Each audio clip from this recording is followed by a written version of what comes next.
let's go fishing. All right. Hey, Brent, there's already one down here. Come on, Brent. Should we try to catch a fish? Yeah. Okay. Let's see what's down this way. Hi, I'm Bob Jensen. This is Fishing the Midwest. Thanks for stopping by.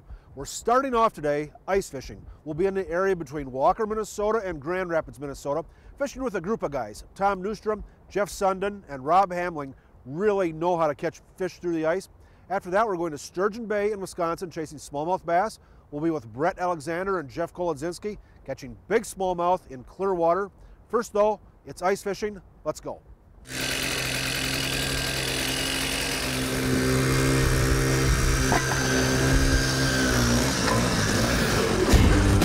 Ice fishing is different things to different anglers, but it seems like the one common thread about ice fishing is the camaraderie. Lots of folks just like to hang out on the frozen water with their friends, dropping a line through the ice just in case a fish might swim by. Today I get to spend time with some guys who really know how to catch fish through the ice, but they also just enjoy the time spent with buddies. Jeff Sundin guides open water and ice fishing. He knows the secrets of the big and little lakes around Deer River, Minnesota. Rob Hamling is another guy who guides year-round in the Deer River area. He does a great job of putting his guests on fish. And Tom Newstrom, Tom visited the Deer River area about 30 years ago and never left. We'll talk about that later. Anyway, it's a nice winter day and the perch are biting. Let's catch some. Ooh, there we go.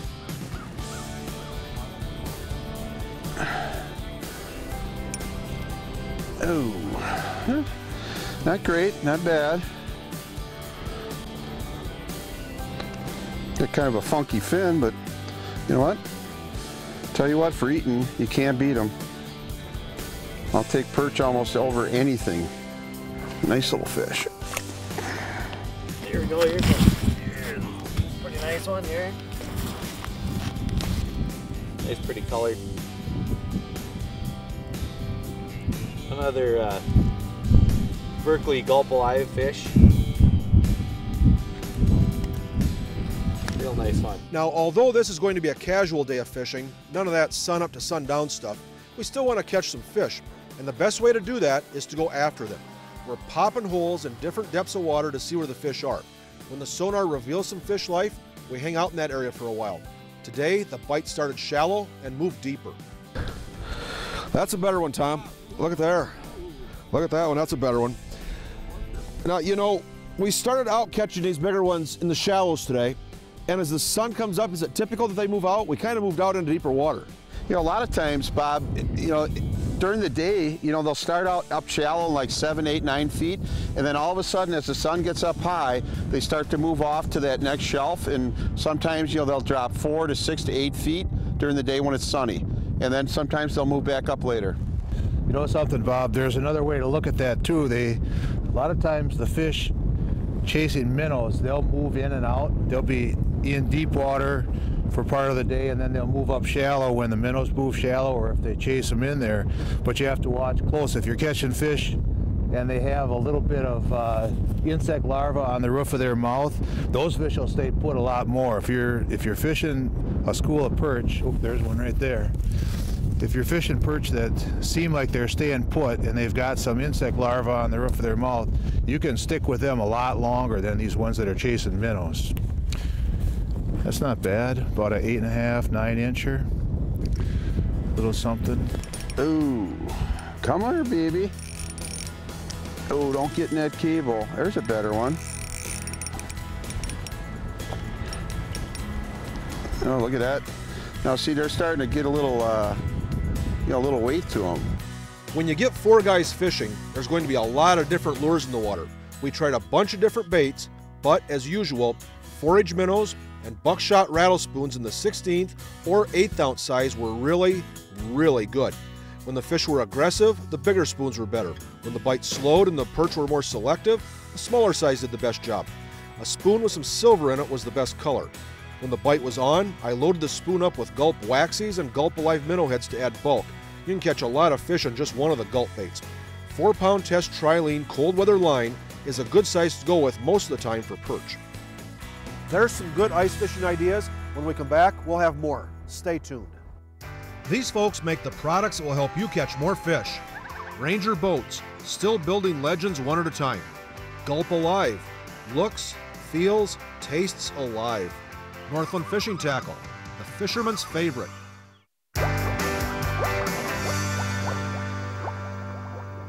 Welcome back to Fishing the Midwest. Ice fishing is in full swing all across the Midwest. Let's get back out there and catch some more through the ice. There's a beauty right there. Yep, that's back up into that 11-inch neighborhood. Something like that. I put a fresh grub on there as soon as my grub was getting kind of mashed down. Nice color too. Look at the color. Yep. Yep.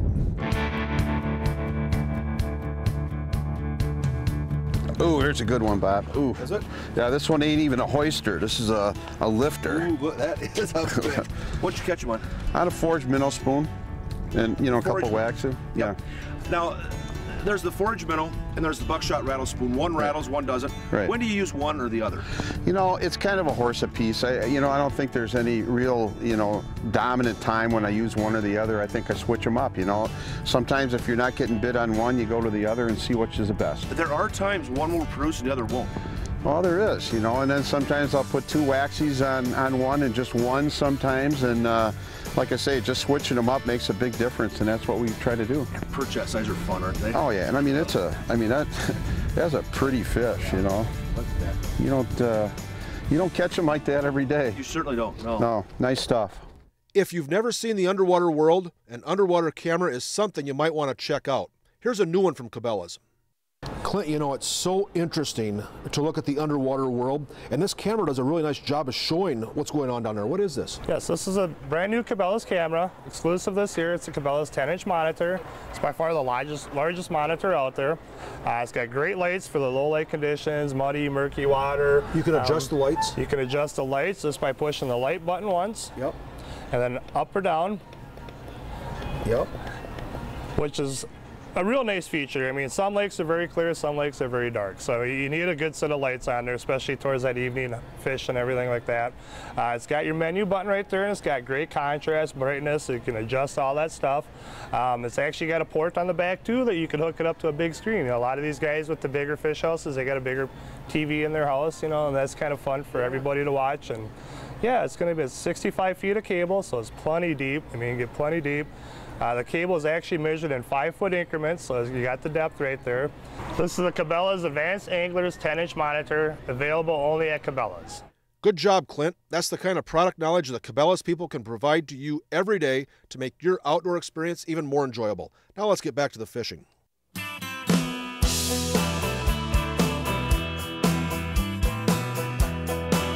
Most of our perch are running from 9 to 11 inches, some a little bigger, some a little smaller.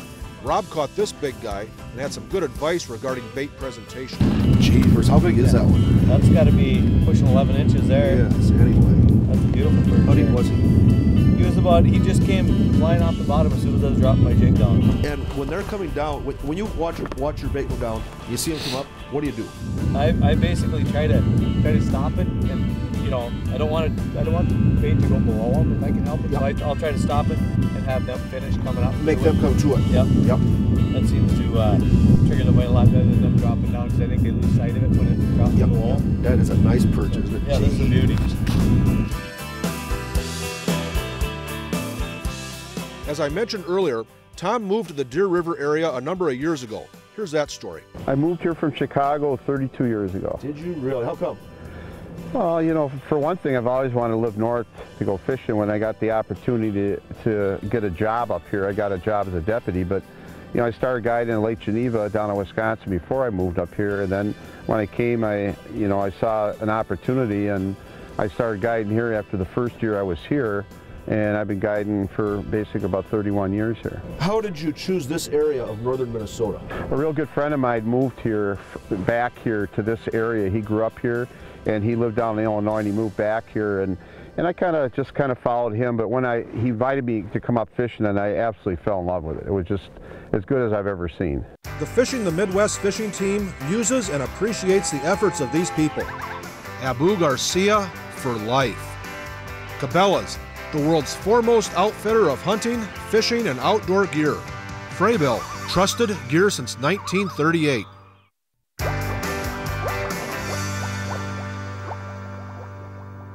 Welcome back to Fishing the Midwest. If you keep the things we're going to talk about in mind, you will catch more fish through the ice. Let's get back out there. Here's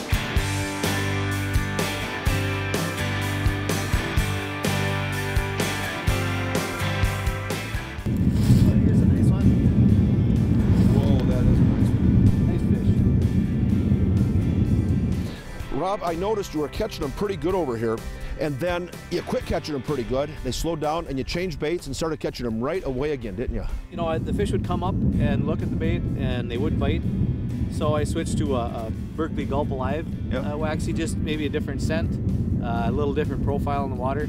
I thought maybe the fish would turn on, and I did catch a couple small ones and then that nice one on that. So do you think those perch become conditioned to baits, colors, sizes, styles, that sort of thing? I think somewhat they could. You know, when they're going down and the same thing's coming down all the time and they bite it, and maybe a couple of them get a taste of the hook and they spit it out, or they see their buddies getting yanked up, I think they do kind of get conditioned, and a little different profile even will make a difference. If you're catching fish and they quit, it's a good idea to change baits. Yeah. Do something different. Yep. Colors, you know, even the same type of bait, just a different color. Yep. That was a fun day on the ice. That's the type of fishing I really enjoy. Just a group of friends out in the ice having a good time. We called it a day and headed back to Walker, where we were staying at the Chase in the lake. The Chase is a historic hotel that overlooks Leech Lake. It has really nice rooms, great food, and is just a block from downtown Walker. If you need lodging in the Walker area, be sure to check out the Chase in the lake. Keep those ideas in mind. You'll be more successful when you're ice fishing. Now let's go to Sturgeon Bay, Wisconsin and catch some smallmouth bass in clear water.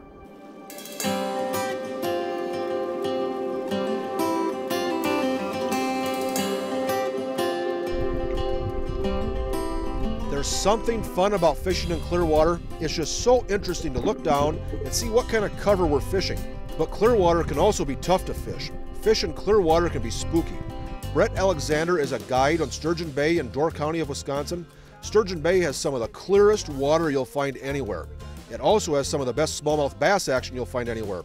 Brett and Jeff Kolozinski and I got together for a couple hours of smallmouth fishing. Here are some ideas for taking smallmouth in clear water. Nice. That's a great thing with smallmouths. You know what? Even though they're technically small, they still pull so hard. They're 6 pull, man. He was in a pretty shallow one. He was real shallow, yeah. Good sign. Good start, Brett. Next, it was my turn. 2 in a row. That water is so clear. Look at that. Ha. Smallmouth are nothing but fun, are they?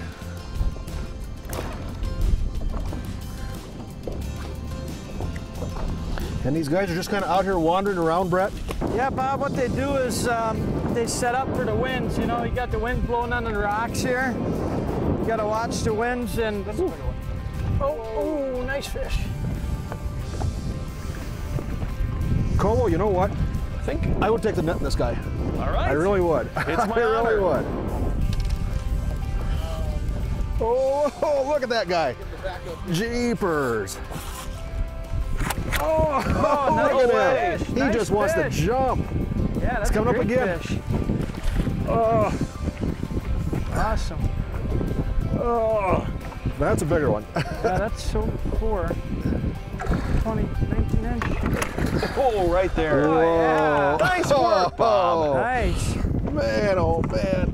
A little bit higher, Colo.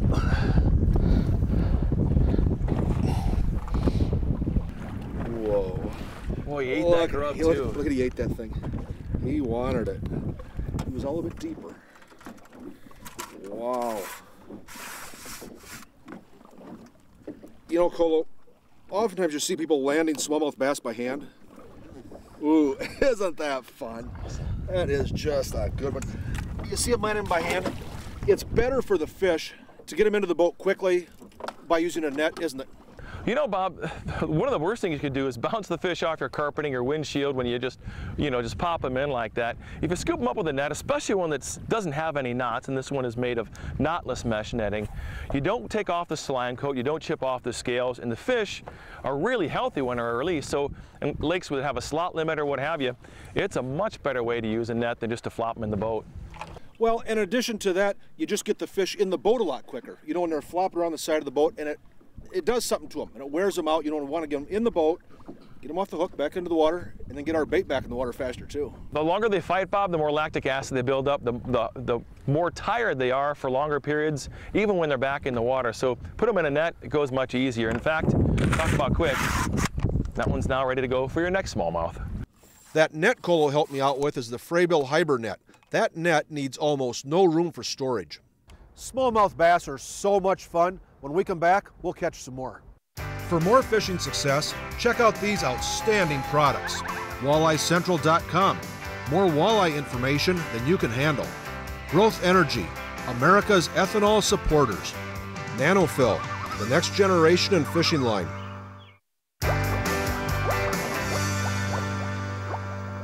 There's lots of smallmouth bass across the entire Midwest. If you keep these ideas in mind, you'll be able to catch more of them. Here we go. Yeah. But man, do they pull! Oh, I know. Just digging. Come on. Can you grab them yourself? Yeah, I can get them. Hang on one sec. There you go. Beauty! Brett has this advice for Clearwater fish.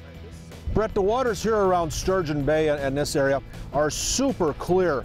I'm guessing long casts are a good way to go about presenting a bait? Yeah, Bob, it's critical to take long casts here. You want to have a good line that you can make some long casts. This water is gin clear. These fish, when you see them, they see you. So the object is to cast out as far as you can where they can't see the boat, and you're going to catch a lot more fish. Brett, is it unusual to find them up here in the shallow water on days this bright? Yeah, it's actually pretty common on these bright sunny days. As long as you got a little chop like we got coming in today, Yep. They'll be in the shallows. Yep. Look at that guy. Wow. How clear that water is. Oh, that's a nice fish. Oh, she just spit out a crawfish. Yep. Yep. That's what they're doing up here, isn't it? Wow. Oh, that is really great, Bob. Look. Thank you on the net job. I'm going to hand it off to you. Here, Okay. You know what? Beauty. Let's have that one, Bob. There you go. Look at that guy. That's really nice. Isn't that? Beautiful colors. Look at that. And they mix in with the model rock bottom so well. They're really hard to see. If you don't have good polarized glasses, Yeah. You're not going to do well on this bite. I'm going to let them go. Okay, we're catching a few, but not as many as Brett thought we should. We made a minor depth change, and business really picked up. I got another one. Hang on. Here it goes. Oh, that's a toad. Man, do they pull hard. Here we go. Oh, wow.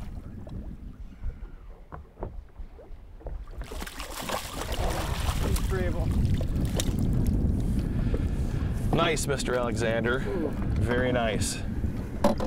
Brett, we made just a minor position change. Moved out a little bit deeper, and that's where they are, isn't it? We're going to get her back in the Beautiful water. color.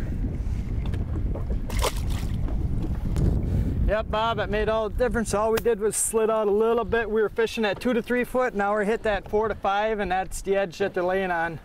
I'm throwing my favorite smallmouth bait, a 4-inch power grub on a 1/4 ounce slurp jig. We're only fishing 5 or 6 feet of water, but I'm using the heavy jig for additional casting distance. Colo and Brett are throwing power bait and gulp worms rigged wacky style. Brett has these ideas on bait colors for clear water. What I've noticed, Bob, is if you're going to work a bait fast, like a spinner bait, they like it bright, flashy, gold blades, chartreuse and white, a straight chartreuse or a straight white. Those are my favorite colors on a fast bait. If I'm going to work a bait subtle and slow, say for example a tube or a grub, then I like the watermelon colors or brown. Keep everything natural then, but in this clear water, if you're going to work it fast, you want it bright. And slow, you can use a neutral color, is the basics of it. You don't mind? Oh! I'll tell you what, I've got one of these new Elite Tech bass rods. I love these things, man. They're awesome for these big smallmouth. Oh yeah, that's a nice fish, Jeff. He's pulling like a freight train. He's just digging. There you go. That's a big fish, Brett. Awesome. Nice. Brett mentioned the rod he's using. It's one of the new Fenwick Elite Tech smallmouth rods. 6 foot 9 inch, medium power. It's got a Fluger Supreme reel on it. 8 or 10 pound test Trilene XT or Sensation will be a good line choice. This outfit will do a great job in a number of situations. Brett and Colo and I only chased smallmouth for a couple of hours that mid-August afternoon, but we caught them pretty good. If you chase smallmouth in clear water, keep these ideas in mind. If you'd like to get in on some outstanding smallmouth action, give Brett Alexander a call or check him out on his website. He'll put you on some really nice smallmouth or walleyes, your choice. Brett is an outstanding angler and a good guy to spend time in the boat with. He can also help you arrange lodging at the Beach Harbor Resort. They've got great accommodations. Motel-style rooms, a restaurant, they're right in the water. If you like big fish, and lots of them, this is a trip you owe yourself. Smallmouth bass are so much fun. If you get the opportunity, take advantage of them. And ice fishing's fun too. Take advantage of that as well. Hey, for all of us at Fishing in the Midwest, thanks for stopping by. Be nice to one another. We'll see you again next time.